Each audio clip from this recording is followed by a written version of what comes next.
Hello world, and welcome along to another video. Good morning, good afternoon, good evening, wherever you are. Bit of a contentious title this one, isn't it? One thing that will improve your... Well, I can't remember what I've called it now. One thing that will improve you as a modular synth musician. Something like that. Obviously, as probably alluded to in the thumbnail, the one thing, and I've spoken about this in the past many times, the one thing that I think will improve you more than anything is a notebook. This is my notebook. You can see it's quite hefty. That's because I thought if I buy a really big one, it'll take ages to fill it up. A notebook. That is the one thing that will improve you as a modular synth artist. Probably as a musician in general. So why do I consider the notebook to be the most important thing?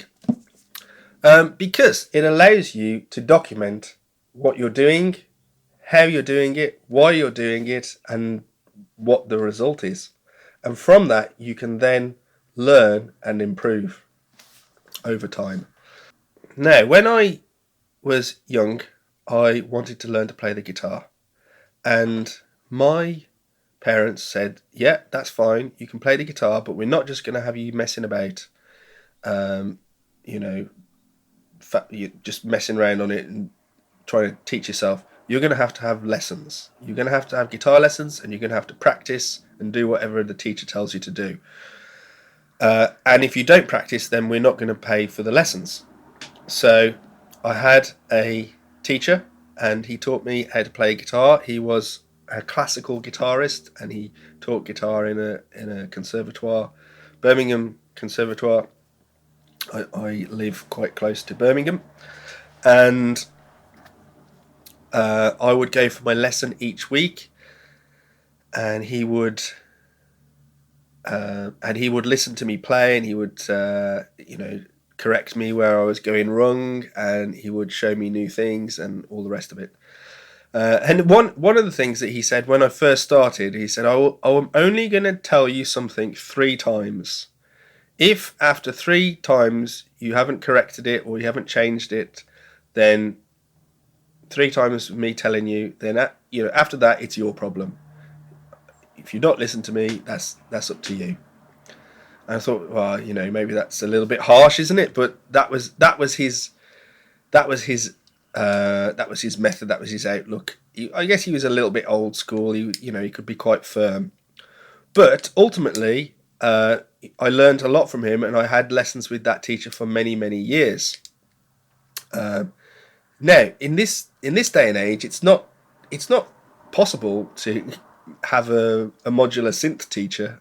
Well, maybe it is. I don't know, but you can't look in the phone book and go, oh, right, where's the section on music teachers? Oh, there we go. There's a modular synth teacher, like my parents did when they were looking for a guitar teacher. In the old days, that's what you would do. You'd have I'm talking like 30 years ago or more. We'd have a big phone book, which was probably twice as thick as this, and you'd flick to the section on music teachers, and you'd find the guitar teacher, and there'd be a few people in there, and you'd phone them up and say, oh, I want to have guitar lessons for my little son, whatever, and that was it. Well, you can't really do that. And even if there still was such a thing, the phone book as it was, there's not going to be many people offering modular synth lessons. Okay, so that's why I think having a notebook or something like this is really important, because if you are trying to teach yourself, then the notebook kind of becomes your teacher. Okay, what do I mean by that? Well, as I said, I would go to my lessons, and my teacher would listen to me play, and he would correct me, and he would tell me why I was doing things that were not right and why they needed to be done a certain way, and make sure that I understood that. And he would have an outside view. He would have an outside perspective that I didn't have as the student. Okay. Now, and that really is the value of a teacher. It's somebody that has that outside perspective. Now, the other value is that it's somebody who's got experience and has done what you're trying to do and knows the the path, the journey, the pitfalls, and all the rest of it. Well, a notebook's not going to provide that, but it is going to provide an outside perspective. Okay, and that's really crucial when you're trying to learn something and when you're trying to improve. So if you can document what you're doing in a notebook, now I say in a notebook, I'm just going to keep using the word notebook, but it doesn't have to be a notebook like this. It could be on your phone. You could use your phone to document things. It could be on the computer. It could be all sorts of ways. You could have all kinds of different methods of documenting yourself, but some method of documenting what you're doing, I think, is really, really important. And what that allows you to do, it allows you to capture your thoughts at the time, and then to sort of look back on those at a later date with an outside perspective, in the same way that a teacher would. And it allows you then to make changes to what you're doing in order to improve. It's very difficult to do that if you don't have that outside perspective. And you could go on doing the same thing for years and years and years and not really know and not really gain much improvement because you haven't got that outside perspective. Whereas if you can look at things and you can spot little patterns in yourself, then you can notice, oh, well, I think I need to do something differently here. And then you can do that and you can make those changes and improve. So, the notebook. What do I record in my notebook? What do I do that helps me to improve? Well, there's a number of things that I've started doing, and it's not just the notebook actually, because what I will also do, which I haven't necessarily shared on this channel, is that I will film myself. So if I'm doing a patching session or I'm trying to come up with something, I will film that from start to finish. So if I'm sat here for 3 hours, I'll film the whole 3 hours, exactly what I'm doing, as well as writing things in this notebook at the same time.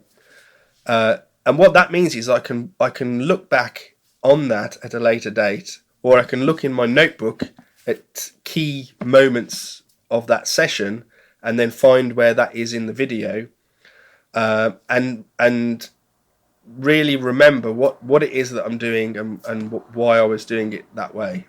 Okay, so what do I record in this notebook? Well, the first thing that I record before I start doing anything in a particular session is I try to record what I'm actually intending to do, what my intention is.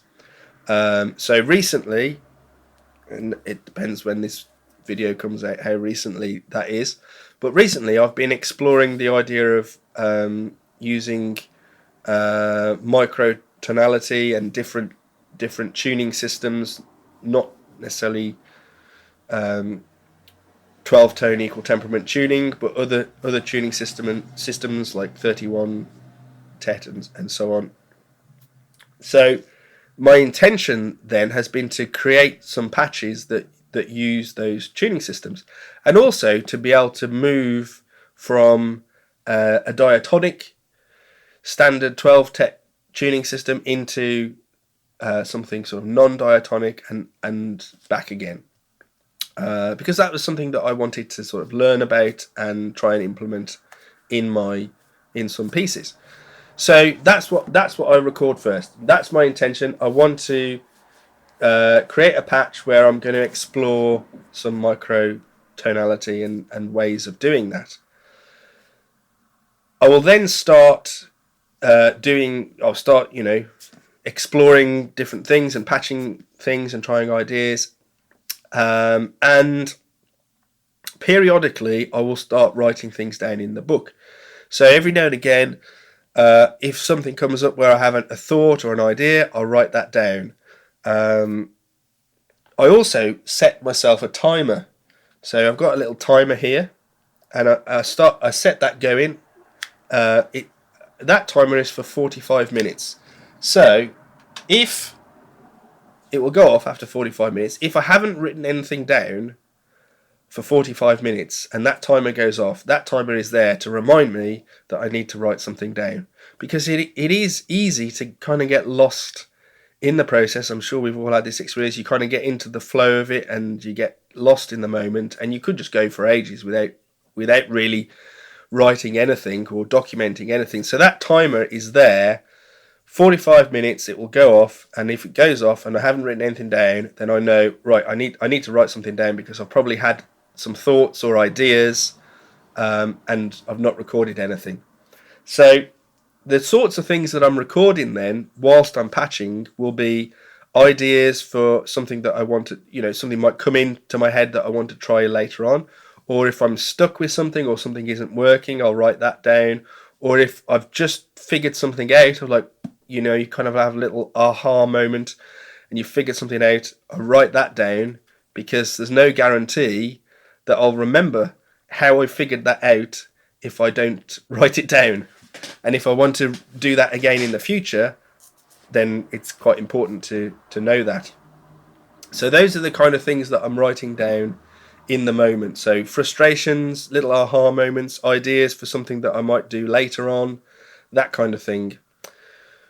When I eventually reach the point where I think the patch is complete, then I will usually I'll record it and make a video of that, and that's the videos that I post on the channel, the instrumental videos that I post on the channel. And then what I'll do is I will sit down and methodically document all of the connections, all the patch cables for that particular patch. I usually try and split it up into voices, so I'll just have like voice 1 is this, it's using these modules, and little arrows showing where they connect to and which points on the modules they connect to, voice 2, voice 3, and so on. And then sometimes I might have a separate section which will be for modulation and how that's connected, and all the rest of it. I will then also have a section on what I would call performance notes. So how I actually performed that patch. So if it starts off with one voice and then that comes in and I have to control that in a certain way, and then another voice comes in and so on, and what I'm actually doing when I perform the patch.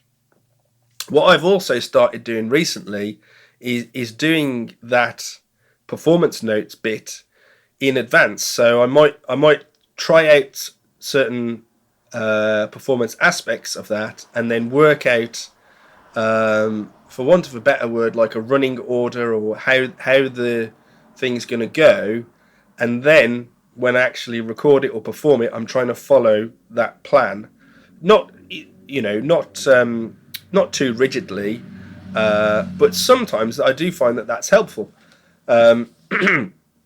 because you can sort of get lost in things, and things can sort of run on for a little bit too long, and then you don't realise, and that's when things can get a little bit boring when you're listening back to it. So having some kind of plan where you go, right, this is how this is going to go. It's this bit, and then this bit, and then this bit, and then I'm going to do this, and I can follow that through.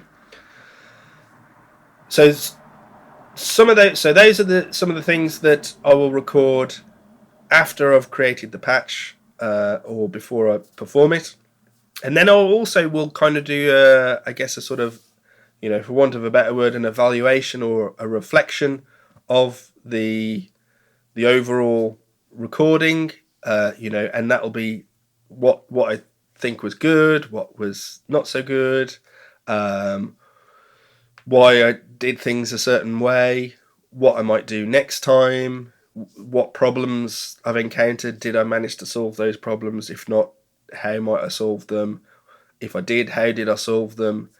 All these kind of evaluative things. And then I will sometimes go through the video. So if I've made a video of that performance, I'll go through that, noting down like the times when things happen and what I'm actually doing. So if I do want to recreate that performance, although I can't necessarily recreate it perfectly because it is, a lot of it is improvised. But I can recreate something that is close to a similar performance. Ultimately, I think I, you know, I'm considering that if we think of these patches as compositions, and the notebook is sort of like a musical score, and really any one composition, it's never really finished because every time you perform it, it will evolve slightly, and this is a really great way of documenting those evolutions, for want of a better word. So if I think of some performances that I've done in the past, not necessarily on YouTube, but live events and small festivals and things that I've played at, where I have actually used the same patch and the same thing over and over and over again, the same performance. Although they're the same and everything's patched the same, I will add in different things from one performance to the next, because over time I kind of get a little bit sort of you get a bit, I don't know, for want of a better word, a little bit bored of doing the same thing, or you just hear something and you think, oh, that would sound interesting if this comes in at that point that I hadn't considered before, or maybe this needs an extra voice that could come in at that point, and so the patch or the composition or the performance, whatever you want to call it, evolves over time. And again, it's really useful to be able to record that in this book. I just realise I'm sort of blocking the light there. So that's why I think the notebook, or having some method of recording your thoughts, is extremely important, and is probably the most important thing that you could have and use to improve yourself, not only as a modular synth artist, but just as a musician in general. The notebook can become your teacher. So let me know your thoughts on that. If you already have some method of recording yourself and documenting what you do, and you'd like to share what that is, please let me know in the comments below. Or if you think this might be interesting for you and you're going to give it a go, then let me know in the comments below. Or if you just have any other thoughts or ideas, then let me know in the comments below. And I will see you next time. Thank you. Bye-bye.